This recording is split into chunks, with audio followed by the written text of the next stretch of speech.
So I'm supposed to be on a low buy for indie fragrances, independent perfumery, and somehow, somewhere along the line, I was like, "Hey, let me go check out what else is out there in the world." And I have made purchases. They are far more economical than they would have been with indie perfume purchases, which a couple have happened. Let's be honest; they're mostly decants. And I've had one order shipped from the US to Canada, which did involve pretty significant and hefty tariffs. So that was an interesting experience for sure. Um, but yeah, I was like, let me see what's out in the world. And it so happened that I was like, I wonder what Bath and Bodyworks is up to these days, because I haven't shopped from them in a while. And at the beginning of the month, I was like, maybe they have some birthday deals. June is my birthday month, and there might be something interesting. And I was seeing some reviews, and perhaps naturally I was compelled in some form to purchase. There were some sales going on even before the most recent semi-annual sale, whose bag I'm showing over here. I made some purchases online, and I found my order over here. It was actually quite a few things, and I did spend quite a fair bit of time looking through it. So I'm looking at my first order that I made at the very beginning of the month. The first thing was this fragrance. It is Viva Vanilla. This I think is actually one of my favorites from the purchase. It doesn't list the scent profile it's supposed to be, but I believe it is a dupe for a highly gourmandy vanilla. I find it quite nice. Um, Perhaps not exactly what I was expecting, but lovely nonetheless. And I also got Vanilla Romance, which is, I believe, sticking around. It's a softer version of a vanilla, and I quite like it. One thing I'm really noticing that's interesting is that these fine fragrance mists are supposed to have a very low concentration of perfume oil, and I totally believe that. You can feel it. It's very alcoholic when they first spray. They're a bit aggressive in nature. The sprays are extremely strong. When you spray them out, they come in an intense volume. But I have found almost every single thing from Bath and Body Works that I've purchased recently has been quite intense, and I'm very happy to just literally use one spray. So the idea of backups is not something I'm strongly considering, because unfortunately, one of the side effects of Bath and Body Works is they're well known to discontinue things. The next scent that I purchased in this order was Your Cheeky. I believe that has a cherry note in it. Didn't love it. It's upstairs and it's being used as a bathroom spray. Not my favorite of the bunch. I may actually go return it. I'm looking at how much I paid for it. It's a little more than what they're currently selling at right now. And frankly, I didn't love it. I don't think it's worth the money, even at that discount I got. And it just wasn't really good. I didn't like it. So I think I might actually do that. I thought they were worth a little less, and I was like, I feel bad about returning them. But seeing the cost, I think I made a mistake over there. Next up on my list was Sing Rouge. This is a dupe for Baccarat 540. It's nice. It's enjoyable. I find it really, really strong. It's a bit hard to describe, but I can see what people say when they say it smells kind of like dentist's office. I can definitely understand that. Next up in that list is perhaps quite infamous or famous, depending on your preference, is Pistachio Glaze. People seem to really like this online. I I liked it. It was fine. I don't love it. I'm still getting my thoughts on it to see if this is actually something I want to keep. Um, but yeah, I liked it. It just didn't compel me the way a lot of the positive reviews online did. I also got a mini cologne spray of Mahogany Teakwood, which I also don't have here. I'm trying to recall why I got that. I think there was, it may have actually led to free shipping. Um, I like the scent, but I actually find the cologne version too intense. And since it's such a basic profile, it's a bit rough, right? It's not a very polished fragrance by any means. And I think I would like a diluted version of it much more than the original scent as is. So I'm gonna actually reorganize these. My idea around the bag is not working. It is folded, but I do enjoy ducks. I'm gonna put that over there. So in order again, Viva Vanilla, Vanilla Romance, Sing Rouge, Pistachio Glaze. I'm missing Your Cheeky and Mahogany Teakwood. And then I also got Always and Forever. This one I actually debated quite intensely on whether or not I wanted to get. It's got stunning packaging. It's, I believe, bridal themed. And it's quite lovely. It's a little powdery, it's very sweet. And this one does have notes. It says pearlized, pink pepper, white roses, and sheer sandalwood. A fragrance reminder of a love that lasts always and forever, which is funny because Bath and Bodyworks is known for fragrance mists that are not very long lasting. This one does not last very long, I will give it that.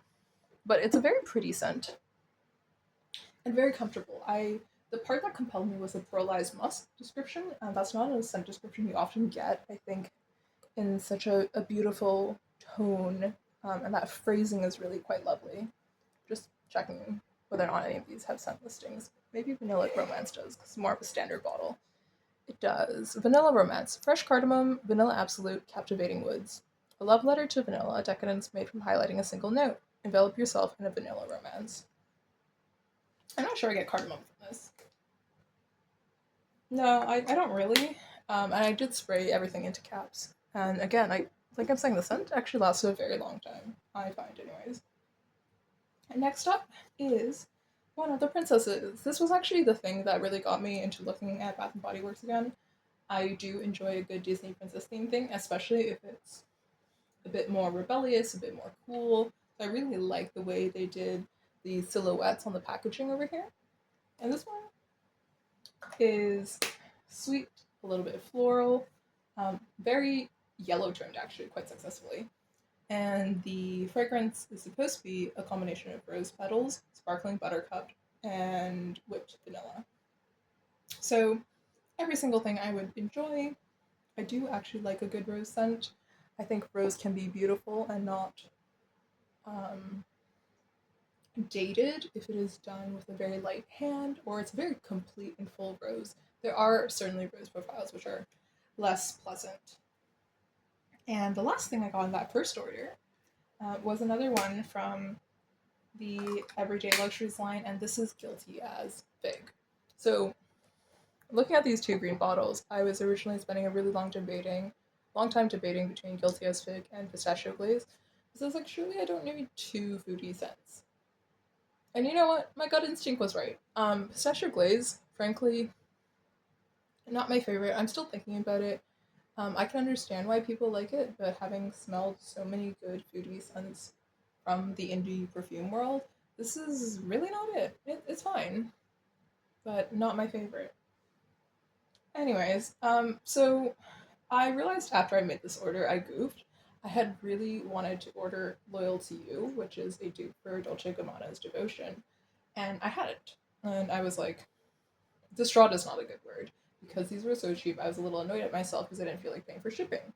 And the sale on the Fine Fragrance Mist has been over.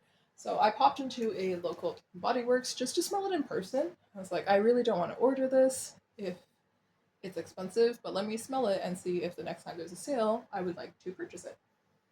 And so I did. Smelled lovely. The body washes were on sale that day, and I had looked at the ingredients of the body washes, and I was like, this might be an interesting use. Um, I've tried many a body wash, and various ones do irritate my skin, but I thought it'd be an interesting use case, so I purchased it. It's still sitting on the side. I haven't used it yet, but I've sniffed it several times over and to get my thoughts on it. And the conclusion I came to was, yeah, I'd like to get this. And so I made an online order once the semi-annual sale rolled around. And this, in Canada, we didn't receive the preview. There's no reward points, none of that. But I was reading all the things that were coming back. I was exposed to the Life in the Page blog, and I spent a little bit of time doing a bit of research, double checking if I'd like any of the scents, realizing that there was another line of everyday luxuries that had released prior. And so I'm just gonna read off my list of purchases because it was quite significant.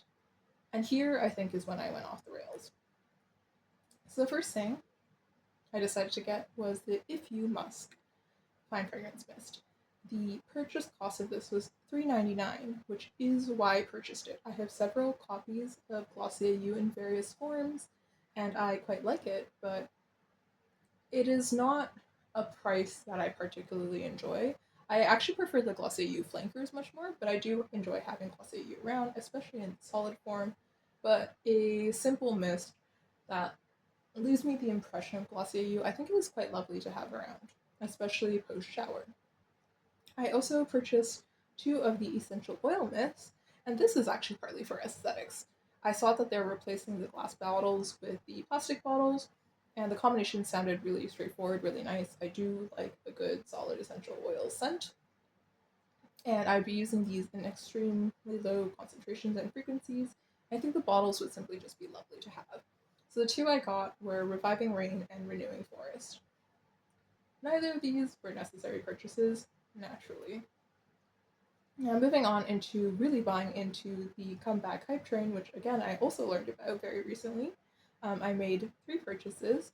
One of them was supposed to be a fragrance mist because that is my preferred form of scent acquisition. However, it wasn't available online at the time, and it later did become available. So I acquired 3 things: Forever Red Vanilla Rum, Bali Mango, Bali Mango, and Chocolate Amber. Chocolate Amber I purchased as a hydration cream because my rationale was, as a gourmand, I would be quite happy to use it as a cream product. I still have an extremely old body cream of coffee and whiskey that I quite like the texture of, actually. It does have a bit of trouble sinking in if you don't immediately use it after the shower, but I do know I enjoy the process, I don't mind the scent delivery format, and so I was happy to receive it in that product form. I was mildly irritated to find out a day later that they released it in the fragrance mist, which would have been my preference, but come to think of it, I actually think it's better to have it as a rapid consumable, because I'm starting to see that Bath and Bodyworks does actually have some quite elevated scents that I might enjoy the profile of. But the fragrance mist, this is my most used fragrance mist in the last month. You can see that line is just below. So I calculated it out. There's something like 500 to 1,000 sprays per bottle, and every single time I use this particular scent, I spray 1 to 2 sprays, and that is well enough for me. So this is going to take me a significant amount of time, especially with the variety I have. The longevity of these does vary quite a bit, so there could theoretically be scents I spray significantly more. I'm not really into overdosing to let it stay longer. I would have to be reapplying throughout the day. So these would be things I use on the daily at home. I also purchased the Lost in Santal fragrance mist. There was no real good reason for it. I think I liked the way they wrote the note listing for this particular one. I like Le Labo Santal 33. I don't own it, and I don't plan on owning it for that price. I much prefer their Lee 41, which is a tuberose scent. But Lost in Santal for $3.99, I think it's actually a solid purchase. I think it's a good reminder of a scent profile that's really interesting. I don't expect it to last very long. I'd be delighted, actually, if I got the pickle note. I've never smelled pickle in sandalwood, and I'm curious if I'll detect it in this one. Further down on the fragrance chain, I also have Pink Obsessed. I'll be honest, I don't remember what the note combination for this is, nor what it's a dupe for. I think it's, I think this was like, this had a combination of notes that I really enjoyed, but I do not remember at all what a dupe for it is. So let me take a quick look at that. Bath and Bodyworks, Pink Obsessed. Why was I interested in this? It is Jasmine, Cashmere Praline, and Vanilla Bourbon. And Perfragrantica, if you follow that, is extremely praline. So I think my rationale behind this one is that it is both intensely floral, and I do enjoy a deep, rich, indolic jasmine, if that is the way it goes, but also very sweet, sugary, creamy, with a lot of depth. So I think I'll actually quite like it if it is true to those description notes, and depends on what type of jasmine, of course it is. But as you can see, I do have a floral here already, different type of floral. This is more of a like yellow creamy floral with a lot of buttery tones, and the vanilla presents very buttercream heavy and rich and decadent. Whereas I believe Pink Obsessed will be more playful, more juicy, etc. But we'll see. We'll see if I made a remotely good choice with my purchases. Next one down the list, Floral Fantasy, dupe of Flower Bomb. I like Flower Bomb. I do not like Flower Bomb for the price. And the following one is something else I need to look up the notes. It is On the Horizon from Bath and Bodyworks. And it is a floral aquatic. Hold up. I think this was supposed to be a beachy scent, and I had a salt note, perhaps. I think that might have intrigued me. And again, it was $3.99, which again is not a great excuse, but that is the excuse I used to purchase it. It is, once this opens up, and I stop getting pop-ups,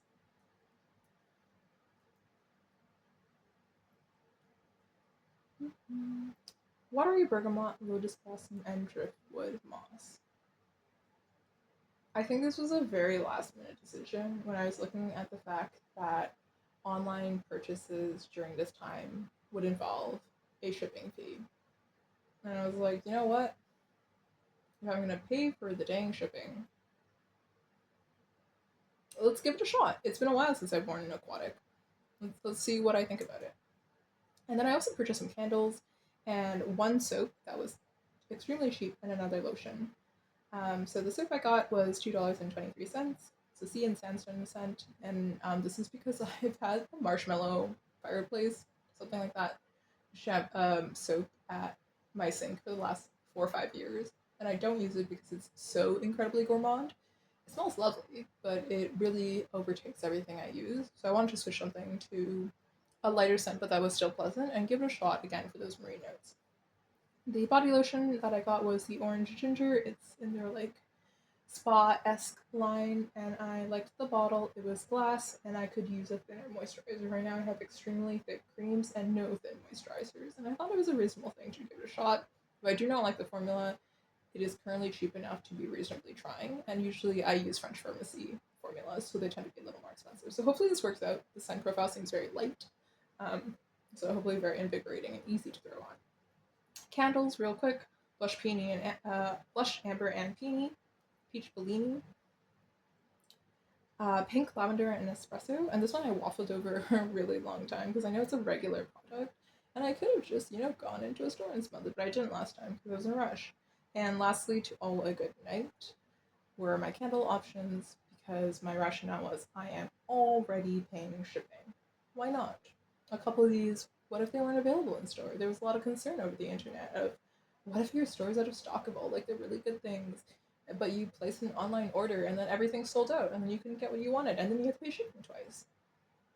As it turns out, these were not things I needed to worry about.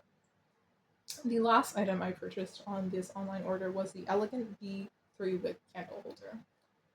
I thought it was cute. There was no excuse for that one.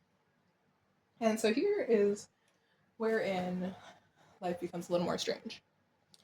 So there were 2 things that I was quite interested in that were not available in person. Sorry, not available online, and I wanted to purchase online. 3 actually, and they're all right by me. The first that was not available was the Loyal to You fragrance mist. It has still not been restocked online. I went to a store in person and I purchased it. At that store, I realized just how much of a non-issue running out of stock was. Next thing I purchased in person, the Chocolate Amber fragrance mist. I smelled it, and interestingly enough, I had a really hard time smelling it in store. I think in a Bath and Bodyworks shop, it's really quite overwhelming, but I do actually like this. I don't think it's a good perfume per se. It's really cozy to wear at night. That's what I think I will be doing from here on out, and I think I will actually love the body cream as long as the formula is decent and it holds up. And also, this was something I smelled and I regretted not purchasing when I was last in the store to smell Loyal to You, but it was full price. This is the Disney Princess Jasmine scent, and it is lovely. It is difficult to describe, for lack of better words. What does this say here? Sparkling jasmine flower doesn't mean anything. Jeweled currants and softwoods. The jeweled currants, when I saw that, was something that put me off because it's usually not a fragrance family I'm a huge fan of. The berry family, the plum family, the cherry family, the red berry family, blueberries, blackberries, currants. All of them give me pause. So I was really glad to smell this in person. And then I wanted it so intensely that I was really happy to be able to purchase it and wait around for that sale. So at the current moment, I have in front of me 2, 4, 6, 8, 10 fine fragrance mists. There is one more that is in the bathroom, and I also purchased a Glossier You-esque mini perfume. Reason being, I did not want another giant bottle. And I really like the scent profile. I have tried the mini perfume. It's not actually as strong as the fragrance mist, shockingly.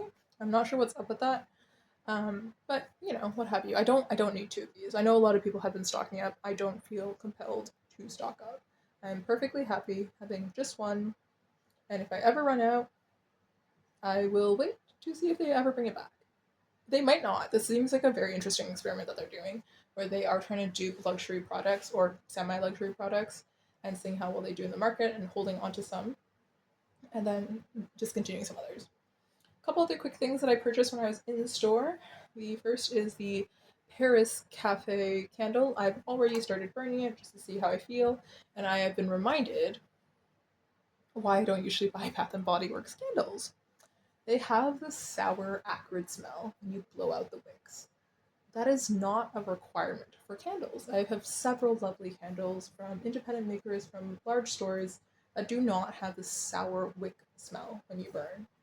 Nonetheless, the actual candle is quite nice if you don't mind a yeasty, doughy smell, but it's not as coffee rich as I would like.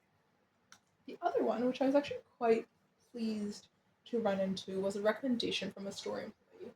And here's where I say, again, in Canada, the intensity behind the Bath and Body Works semi-annual sale, I think it does vary location to location, but this store was incredibly relaxed. There were maybe 15 other shoppers taking their sweet time. I only had to wait one person, 1.5 people at the cash register. There were only 2 cashiers. They were pretty relaxed, and the floor staff were able to recommend me this scent. This is Lemon Espresso Twist.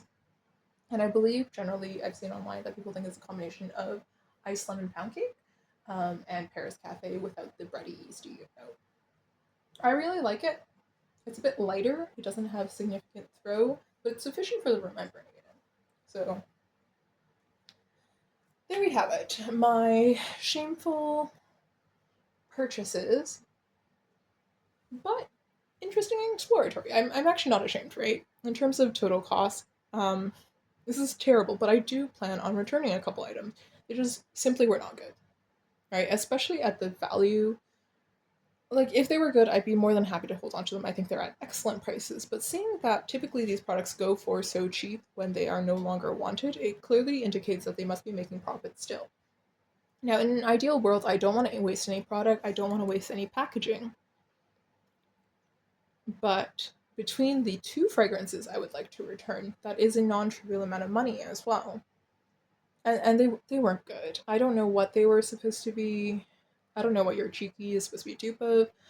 The alternative I'm thinking of is holding on to it and trying to resell it, but I live in a slightly more remote area in comparison to the city. So I could sell it, but if I'm only selling one item, it's just not worth the gas to deliver it or for someone to come pick it up unless they're fairly desperate. So we'll see. The return policy in Canada is significantly more generous than elsewhere. And it's, in an ideal world, I would give it to someone else. So I'm going to try to look for someone to give it to. When it comes to Mahogany Teakwood, I would not want anyone in my life to wear it. It's too strong. It really is. And the scent is not nuanced. It certainly brings up fond memories for me. I used to love the scent profile, but I would like it with an additional creamy element. And because it is so strong in and of itself, as it is, you would have to add so much additional fragrance to tone it down in a layering fashion. And I am generally not a fan of layering either. I don't think it's meaningful. I don't think many fragrances are meant to be enjoyed layered if they are expensive. And when it's not on sale, that is an expensive product for a shop that sells bath products. So I have a few thoughts on this entire thing. I think the Disney line was excellently done. I don't know if they represent the princesses per se. I think Belle was fairly well done. It is a rich, decadent rose, but not just a rose alone. There's a lot of creamy elements. Jasmine is sultry. It is, however, notably not Arabic, but it is nice. It's unusual. The packaging is quite beautiful. I suspect this foil packaging will begin to flake on me at some point, though, so we'll see if that lasts. But I really enjoy the packaging. It's a little girly. It I wouldn't say it's making fun of itself, but it is committed to being itself. And the scents that have the full wrap that are not the princess lines are the chocolate amber. Packaging's fine, whatever. This particular illustration I actually quite like. I think that is quite pretty. It'd be really cool if they actually released this in a fragrance and had a teardrop shaped jewel bottle. I think it'd be incredibly fun. I don't know how popular it'd be because the scent is seemingly quite controversial. And then Always and Forever, I guess, was also a special line. It has this textured packaging, and that is so incredibly fun. I quite enjoy it. It's got also this reflective iridescence. And I think the packaging does a good job of conveying what it's supposed to be. And it's interesting that it's got an opaque bottle in comparison to the others. So I have no idea if I'm going to be able to see or feel by tapping how deep this is used. I don't plan on repurchasing it. It is currently on sale. 236 milliliters at the rate I spray will last me indefinitely, much like the rest of my fragrance collection. Vanilla Romance is mediocre. It is also holographic-esque in its packaging. It's very simple. It's not trying to say anything other than, hey, here I am. Here's some random splashes of, I guess, vanilla orchids in the back, which I don't think that's actually what they look like, but that's not important. And here's this gradient of color. Really pretty scent. It doesn't last as long as Viva Vanilla. Now, we take out Vanilla Romance and Chocolate Amber are sort of like run-of-the-mill package, right? Clear lid, nothing super special with a wrap, just like an illustrated design. And then Always and Forever, Bridal Series. That's it must be a special line of some sort. Here's a collaboration, the Disney Princesses, which do have really cute jeweled caps. I would have liked them so much better if they didn't say Bath and Bodyworks on the top. But, you can't win them all. And then what remains of what I purchased is the Everyday Luxuries line. These are all, I believe, from the newest release of the Everyday Luxuries, and then I have some from Series 1 coming out. I enjoy the packaging. I think it's great. It is plasticky feeling, and because it's plastic, but it's really fun. I really think it's quite pretty. My biggest gripe with these is that you could only buy the minis in a set. And sometimes people don't want the whole set, but people want minis, right? What are you going to do? Because this is actually a fairly potent scent. In order of potency, I would place them something like this. Yeah, of these 5 that I have here, I haven't tried Your Cheek on my skin. It just really did not work for me. Loyal to You, I think, is actually the shortest lived on me. Then it becomes Pistachio Glaze, which is fortunate almost, actually. The pistachio scent is really not one I liked. But the rest of it is just very easy, musky, etc., which I think a lot of these actually have in common. After that is Guilty as Fig. Lasts a fairly long time on me, several hours on fabric. And then the Sing Rouge has lasted also several hours, over 6. Mainly retains that Ambrox vibe. And then Vanilla Vibes, I think? Viva Vanilla. This one lasts definitely overnight in the same form. So yeah, I have a few more fragrances coming in. It certainly is way too many to use within a reasonable lifespan, especially because these particular scents are very, in my opinion, long-lived for what they are. I don't plan on reusing them more than once a day. So these will last me a significant amount of time. And in practice, alcohol-based perfumes should last a while. They are crimped bottles, so the evaporation should not be a major consideration. I think my biggest problem here is that they might crack in transit at some point. But I do have a goal of actually using some of these fairly regularly, either as bathroom sprays. Specifically, Belle, I am planning on using in the shower. It's a nice scent profile, so why not? I'm planning on using with the Loyal to You body wash until one of them gets used up, and I can just experience that luxury for a little while. Then I'll move on to something else that's just a little more plain, a little more run of the mill. My usual shower is extremely stripped down, so it'll be nice to have a change of pace. And I think the next thing I'm going to be interested in Bath and Body Works is actually just their candles. They do genuinely smell awful when you blow them out. I'm not gonna lie. That really puts me off. But the scents themselves are excellent. Perhaps I will just use a wax warmer until the scent goes away, and then I don't have to deal with the candle wicks being horrifically accurate. And that is a reasonable solution, I think. The caveat to that is the fragrance load is probably not significantly more than it is in the fragrance mist, but the candles themselves, probably because they are wax, they have gloss, etc., they're much more expensive. So perhaps it would indeed be better to somehow put these fragrance oils onto a wax surface and then heat up that wax instead if I can find a similar scent profile. It's a thought. I actually think that would be far more economical. I certainly have plenty of unscented wax at this point that I've reused in wax melters. So, long story short, no buy on the indies, going great. Attention has pivoted to other products and other brands that are more accessible. I also made a purchase from some designer perfumeries. Not super proud of it, but actually very pleased with the purchases. So these are things I'm trying to work through. Think about, what am I doing here? And should I stop buying stuff? Because I don't need it at this point.